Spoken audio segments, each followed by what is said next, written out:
part two on my comments about relationship building, so to speak.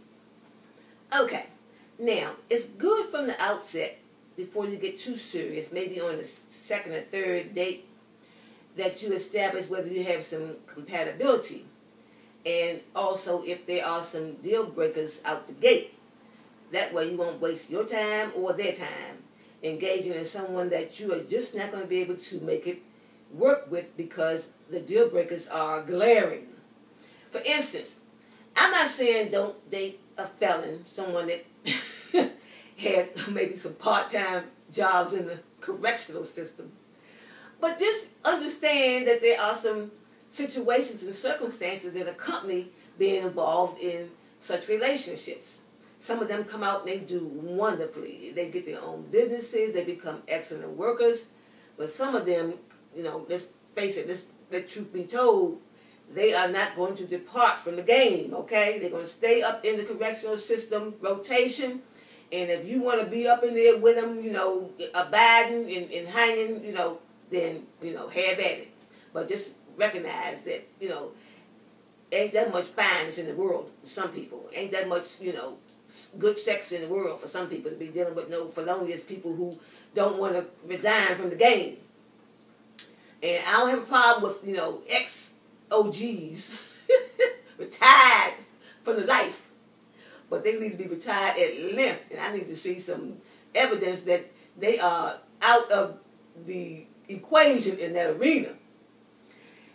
So, also, if you are dealing with someone who is really excessively spending money, like a shopaholic or someone that is gambling away their earnings on the regular, and you are someone that is deep into saving and managing money in a sensible, reasonable, conservative way, that just might be a deal breaker out the gate once you discover that.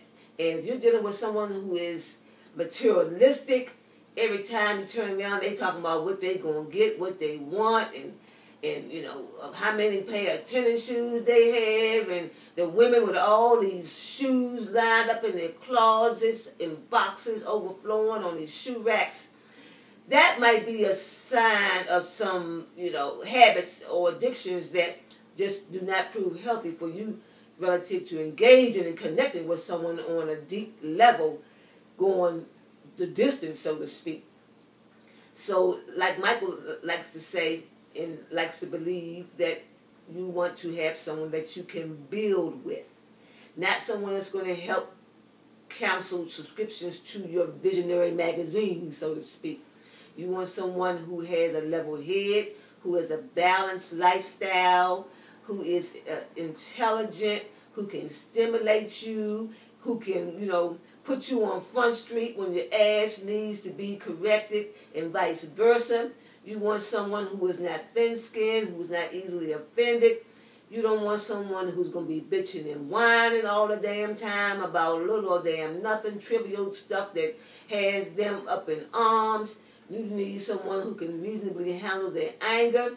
You don't want anybody that's going to be stalking you, that's going to be keeping you estranged from your family and loved ones. Those are signs that you might want to steer clear of someone who is, people that are in such realms, because it doesn't, you know, I don't think it's going to pan out long term as being beneficial for your healthy, joyful living conditions. And also, if you have someone that likes to have sex like 7 days a week, sometimes more than once a day, and you are one of those that may just want to have sex like 3 times a week, that might be a deal breaker off the jump as well, because, you know, personally, me, I ain't jumping, humping and jumping for no 7 days for no damn body. I don't care what kind of money he make, what kind of physique he got, what kind of physical attraction he is. Shit, you ain't gonna wear my ass out no 7 fucking days a week, more than 1 time a damn day. Shit. So I want to get that straight off the, you know, jump, please. And I don't want somebody that always want to be up under me all the damn time. Give me some room, please. Do something. Go somewhere. I had this dude back in the day. That man was smothering my ass. And he was always saying loving things. He was always telling me how good I look, how much he cared about me. And Oh, I got sick of hearing that shit all the damn time. He was just too much, pouring on too much affection. I'm like, go away, do something, sit down somewhere away from where I am. Oh.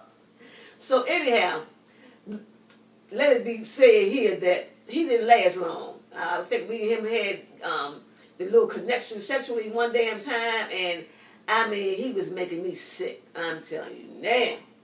Too much lovey-dovey was a turn off, and he came across to me as weak and damn soft, and I don't like no weak, soft damn people. Period. Okay, I shouldn't say I don't like them. I don't like being around them on the regular. Put it like that. You can tolerate anybody for a minute. But anyway, that love connection sure didn't fly with me because he was just too much pouring on stuff that was lovey-dovey, and it just got to be, oh. And then, you know, those that are aggressive and like in beast mode on the regular, they'll turn off as well.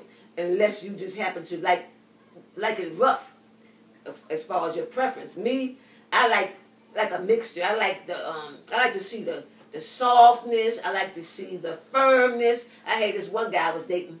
He said, shut up and shut up completely.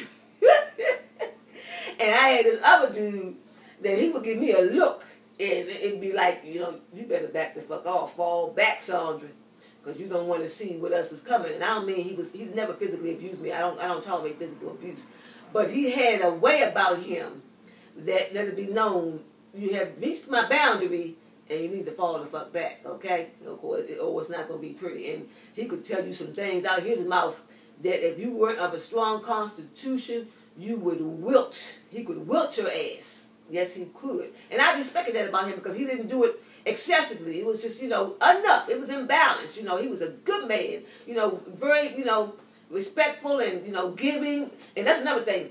Don't bring no stingy motherfuckers my goddamn way. Hell to the no. If all you think about is what you want, you and yours, stingy, definitely turn off for me. You got to be giving it to somebody besides your damn self. If you want to keep me, even as a friend, shit, stingy people just, turn me completely fucking off. Most of the time. So anyhow, so again, like Michael said, be building together. Be, you know, and give each other feedback and encourage each other and build people's esteem. Help them to build their esteem. And you don't want anybody that's a wimp and doesn't have healthy self-esteem on their own.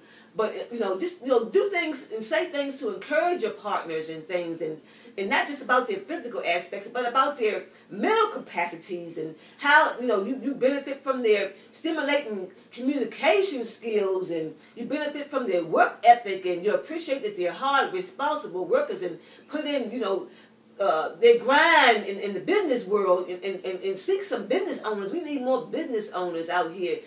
Male and female partnerships in the business arena, not just, you know, jackleg shit, bootleg shit. I mean prosperous, legitimate, you know, not under the table stuff, but above board business operations. Yes, working together to build for your legacies and for your family lines and your bloodlines to continue in prosperous aspects and whatnot.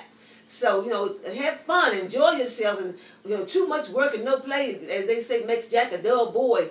But, you know, balance that out. Have fun recreationally, and, you know, and go out and wine and dine, and then have, you know, good business skills and good business ethics. You know, just don't overdo in any arena. Moderation is key. And eat healthy and work out, and don't be getting all flabby and blown up and unhealthy in your habits as far as dietary issues. And try to do the best you can to engage with other people in ways that are respectful and mutually beneficial, and engaging in friendly, you know, play and social activities and business arrangements, and people that are not about keeping their words. I'm not going to deal with nobody for too damn long who says they're going to do something and they be hemming and hawing and stringing me along and saying they're going to do one thing and they do another. Now, certain things are beyond our control, extenuating circumstances. I understand that. But liars, I mean, they are a major turnoff to me. If you are a liar, you won't last long in my space. I'm going to tell you right now, I like integrity, honesty,